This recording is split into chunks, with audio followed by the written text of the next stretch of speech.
بسم اللہ الرحمن الرحیم۔ سامعین مکرم، آج ہم جس موضوع پر بات کر رہے ہیں، آج کا جو ہمارا عنوان ہے، آج کا جو ہمارا ٹاپک ہے وہ اس موضوع پر ہے۔ یہ جو لوگ بھیک مانگنے والے ہیں، یہ خیرات لینے والے ہیں، آج ان کے متعلق ہم آپ کو آگاہ کرنے جا رہے ہیں کہ اپنا صدقہ، اپنی خیرات کن لوگوں کو دینی چاہیے اور کن لوگوں کا انتخاب کرنا چاہیے۔ تو آج ہم آپ کو اس بارے میں آگاہ کرنے جا رہے ہیں۔ انشاءاللہ العزیز آپ سنیں گے تو آپ کو اس کا بڑا فائدہ ہوگا، اور آپ کا جو صدقہ ہے، آپ کی جو خیرات ہے جو آپ نے دینی ہے، تو پھر ایسے لوگوں کا آپ انتخاب کریں گے تو آپ کا دیا رب ذوالجلال کی بارگاہ میں قبول ہو جائے گا، اور آپ کو اس کا بہت بڑا فائدہ بھی ہوگا، آپ کو اس کا نفع بھی ہوگا۔ کیونکہ جب آپ نے خدا کے راستے میں دینا ہے، خرچ کرنا ہے، تو ایسی جگہ پہ خرچ ہو پھر جس کا آپ کو فائدہ بھی ہو، آپ کو نفع بھی ہو، اور دینے کا مقصد بھی حاصل ہو۔ اور ورنہ دیکھیں کہ بہت سے لوگ ایسے ہیں جو پیشہ ور لوگ ہیں،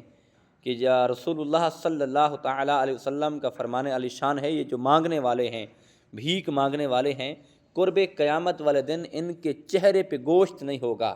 ان کے چہرے نوچ دیے جائیں گے۔ تو یہ پوچھا جائے گا کہ اے باری تعالیٰ، یہ کون لوگ ہیں؟ تو رب ذوالجلال کی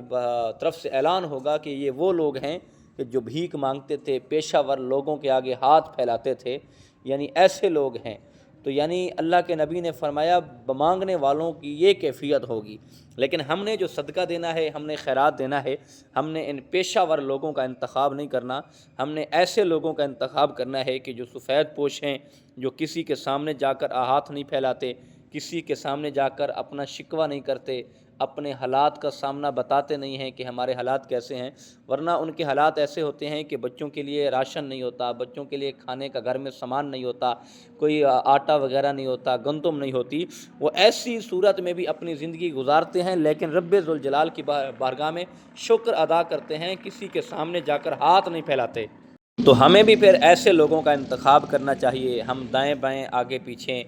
ہم پڑوسیوں میں دیکھیں کہ جیسے ہمارے ساتھ یتیم بچے ہوتے ہیں، بیوہ خاتون ہوتی ہے، چھوٹے چھوٹے گھر میں بچے ہوتے ہیں، کوئی غریب ہوتا ہے، کوئی سہارا نہیں ہوتا، کمانے والا نہیں ہوتا، کوئی دینے والا نہیں ہوتا، وہ کسی کے سامنے جا کر ہاتھ بھی نہیں پھیلا سکتے، کسی سے مانگ بھی نہیں سکتے۔ تو ہمیں ایسے لوگوں کا انتخاب کر کے ان کے گھر راشن دینا چاہیے، ان کے گھر کوئی بچوں کے لیے کپڑے، لباس، یا ان کے گھر کے اخراجات جو ہیں، اس طرح کر کے آپ ان کا مالی تعاون کریں گے تو یقیناً جب رب ذوالجلال کی بارگاہ میں وہ آپ کے لیے دعا کریں گے تو اللہ رب العزت آپ کی وہ دعا کا